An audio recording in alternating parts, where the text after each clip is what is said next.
But the NFL free agent quarterback class, right? We've heard a lot of hype about this since the Super Bowl ended and really even leading into the Super Bowl because it's led by one guy, and that is Tom Brady. For the first time in his career, Tom Brady will be a free agent. He will not be, or he will have the option, I should say, to leave the New England Patriots and play for whatever team wants to have him. Something we've never seen before in, again, the Brady and Belichick era. So, obviously, his name brings a lot of weight. Despite being 43, I think he still has some good years left, maybe at most 2, to still bring, to uplift the team and maybe make one more run at a Super Bowl, either with the Patriots or with another team. But outside of him, or including him, I should say, there's a lot of hype and a lot of discussion around this free agent quarterback class, right? Usually, especially in the NFL, that is the one sport, and especially the quarterback position, where rarely you see guys, franchise level, even I guess I should say starting level quarterbacks reach the open market. The quarterback market continues to increase money-wise and dollars-wise, so you rarely see guys who are viable and able to start on a team actually reach the open market. And this year, you have an influx to that. There is guys like Phillip Rivers, you have Teddy Bridgewater, Jameis Winston, Marcus Mariota. Remember, those two guys were taken number one and number two overall in their draft. So you rarely see guys drafted that high with starting experience make it to the open market. So that's why this free agent class, this quarterback class specifically, was so hyped up, so discussed, so talked about, because now you have so many guys reaching the open market that normally don't. And so now people are getting excited about this. A free agent quarterback class is loaded. Like, teams are going to really shell out and dough out a lot of money to sign these guys and try to bring whatever magic they either had or somewhat showed to their team. And notice that those names I listed, I'm not counting Drew Brees or Dak Prescott, because technically, while they are free agents, and they did add at least a little bit to the hype of why people were so excited about this quarterback class and this free agency period coming up, again, that starts today and players can sign on Wednesday, is because Drew Brees, when he announced he was coming back, specifically said he is signing with the Saints. So despite him technically having a free contract and allowing him to go wherever he wants, he's going to go back to New Orleans. That was assumed, and he confirmed that. Dak Prescott, the same thing. Technically, he's a free agent. His contract is up. He played his 4 years in Dallas. He can go wherever he wants. Well, the Cowboys are working extra hard to get a contract extension now with him. Obviously, that is yet to come. All inclination and all thought is that they will franchise him today and then try to work out a long-term extension after that. So really, those two guys, despite technically being on the market, never really there was a thought that they would leave their respective teams. So I'm leaving them out of this discussion because it's not realistic. It was never realistic that Drew Brees was going to go play for the Raiders or the Chargers or the Patriots if Tom Brady was leaving. Same with Dak Prescott. So we're going to go with just realistic options here. Quarterbacks that are on the market, that are not going to sign with their former team, that now have a chance to go elsewhere. And my big point I want to make about this is that we grossly overrated this free agent quarterback class. There's a lot of quantity, yes. There's a lot of big names. A lot of, again, quarterbacks that we don't usually see at that position hit the market or hitting the market. That doesn't mean all of a sudden that they are good, viable options. And that doesn't mean that this quarterback class is loaded and a team should be shelling out tons and tons and tons and tons of money. Behind Tom Brady, maybe, at best case scenario, there's one franchise quarterback in this free agent pool that we'll discuss. At best. So before we start getting excited about free agency, before we start, wondering where these quarterbacks will go, let's just realistically look at who's available, and if your team signs them, what's going to happen. You look at a guy like Phillip Rivers, right? He will not play with the Chargers. He is free agent. He can go anywhere he wants. First time in his career, similar to Tom Brady, that he can choose another team, and he will be on a different team if he plays and if he's signed in 2020. That right there is a big issue. He's 38 years old. His play is declining. His team's going to get excited about Phillip Rivers? The biggest team he's linked to is the Colts. I'm a huge Colts fan. I want no part of Phillip Rivers. No part. No thank you. There's no reason. There's no reason to sign a 38-year-old quarterback who is declining, whose arm strength is declining, who still wants to take risks and throw the ball into tight windows when he can't anymore. That's not worth it. It's not a good play and not a good signing. So I'm not really sure what team would be interested in Phillip Rivers. And if your team was to say, let's say, sign Phillip Rivers, how excited are you getting? If he goes to the Buccaneers with Bruce Arians, if he goes to the Colts with Frank Reich, are these all of a sudden playoff caliber Super Bowl contenders? No. This is a stopgap quarterback at best. Why are we getting all excited? Teddy Bridgewater, another guy, a guy with a lot of hype. For what? He's played one full season in his career. His career high in touchdown passes for a season. Is everyone sitting down? Do you know what his career high is? Because Teddy Bridgewater, I know he's been a backup to Drew Brees in New Orleans, and he's worked with Sean Payton. And that right there really boosts your stock. His career high for a season for touchdown passes is 14. He did that the first 2 years of his career and never came close after that. Obviously, injuries, and he's been a backup, so that's derailed it. But his career high is 14 touchdown passes in a season. Another reason why he's getting a lot of hype. Obviously, remember Drew Brees got hurt, right? He jammed his thumb against the Rams in week 2. Teddy Bridgewater stepped in for 5 games, doing 5-0. Can't knock that, right?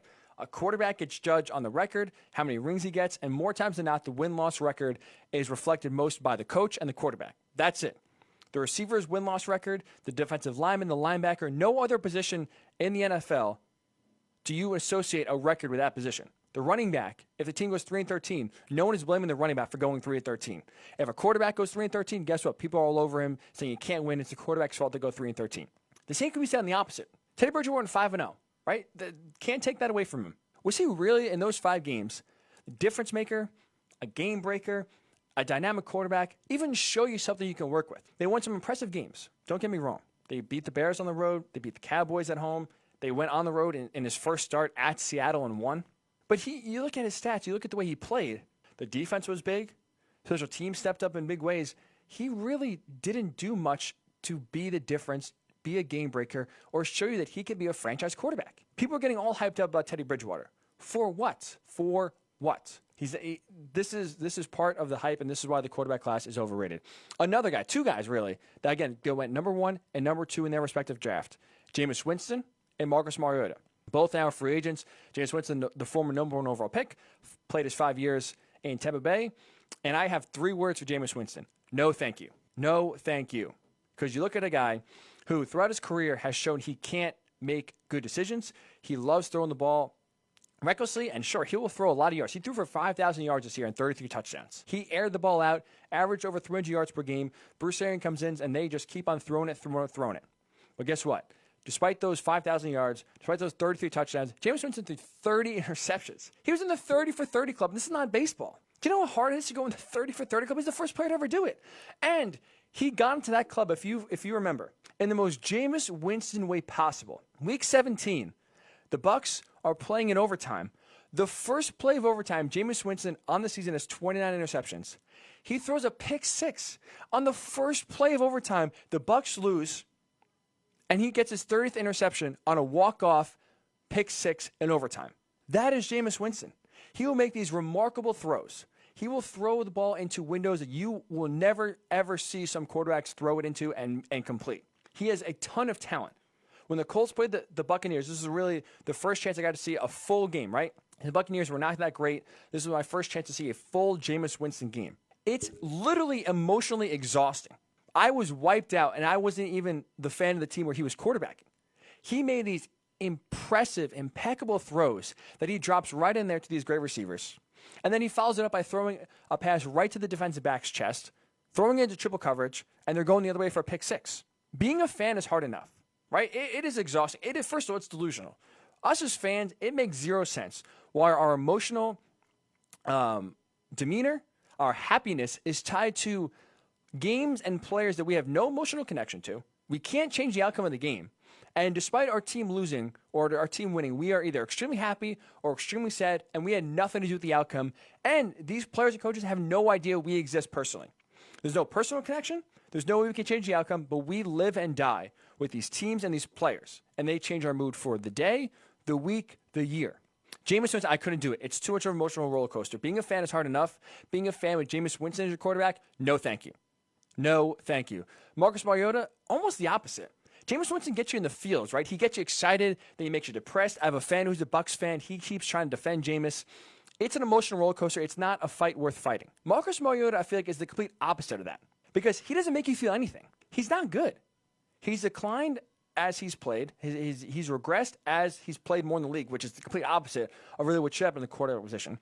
Last year, before he was benched, you know what he averaged yards per game-wise in 2019? In the NFL, where the rules are geared towards passing the ball, where the rules are geared towards protecting quarterbacks, where it's impossible to play defense legally, it feels like, where you can't touch a receiver. You touch him 5 yards, you get a penalty. You turn around, you try to play the ball, but you touch him, you get a penalty. And more times than not, it's either an incompletion, it's a completion or it's a penalty. So it's easier than ever to throw the ball. Marcus Mariota last year, in the 6 games he started before he was benched, averaged 196.5 yards per game with an under 60% completion percentage. That's not good. That's not good. I'm no expert. I'm no analyst. I'm no scout. I'm no coach. I'm going to tell you under 200 yards passing a game and under 60% completion percentage is not good. Not good. Solid backup, sure. But it doesn't make you feel anything. He doesn't make you feel anything because he doesn't give you that wow. He doesn't give you that exciting play where he'll run out of the pocket or make something happen with his legs or throw this incredible deep ball. He doesn't. He's your prototypical average quarterback. He'll make the safe throw. He won't take many chances. He'll take a lot of sacks. Doesn't read the field that great. He gives you nothing. You don't feel anything. And not to mention, he can't stay healthy. He's played exactly 0 full seasons in the NFL as a quarterback. 0.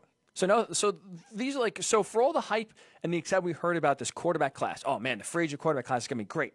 Forget the draft. Look at these free agent quarterbacks that are coming out this year. There's going to be a lot of money thrown at these guys. This is going to be so much fun to watch. Outside of Tom Brady, maybe Teddy Bridgewater can be a franchise quarterback. Maybe. Other than that, Phillip Rivers, Jameis Winston, Marcus Mariota. Do you want me? I can continue if you want, by the way. Those are not just the guys that are out there. You have Case Keenum. Woo. And he did go to an NFC title game 2 years ago. Let's not forget that. So he gives you something, I guess. Chase Daniel. I mean, Chase Daniel might have the best job in the NFL. He's been a lifelong backup, a lifelong clipboard holder, and he gets paid millions to do it. That's a guy who's thinking with his head right there.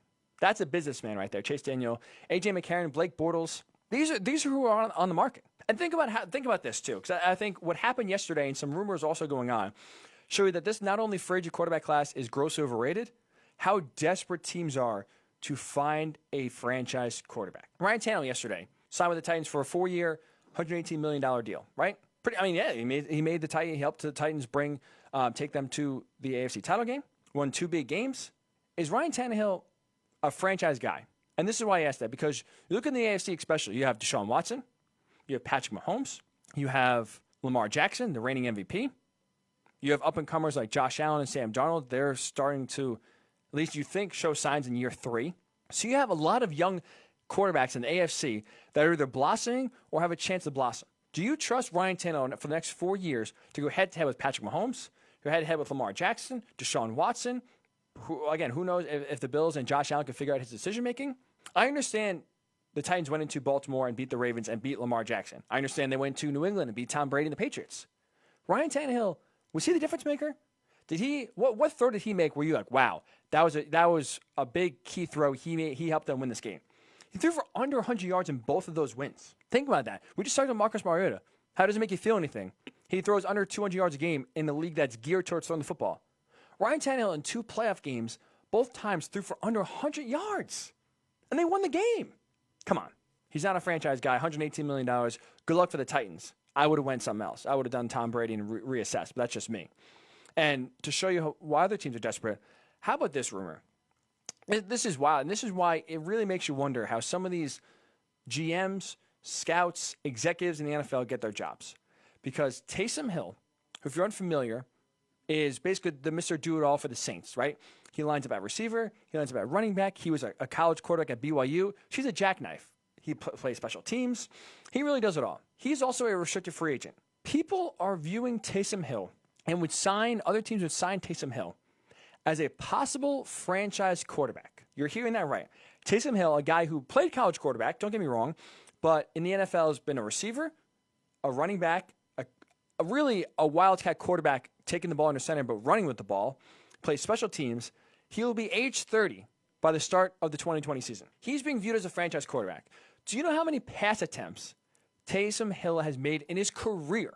13. 13 pass attempts. So NFL scouts and executives and general managers view a guy who is a gadget player who's attempted a total of 13 passes in his entire career, thrown for 119 passing yards in his entire career.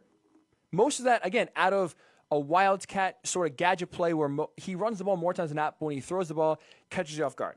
They view this guy as a possible franchise quarterback. That shows you how desperate teams are to get a guy. Latch onto a guy, call him your franchise quarterback, and go forward.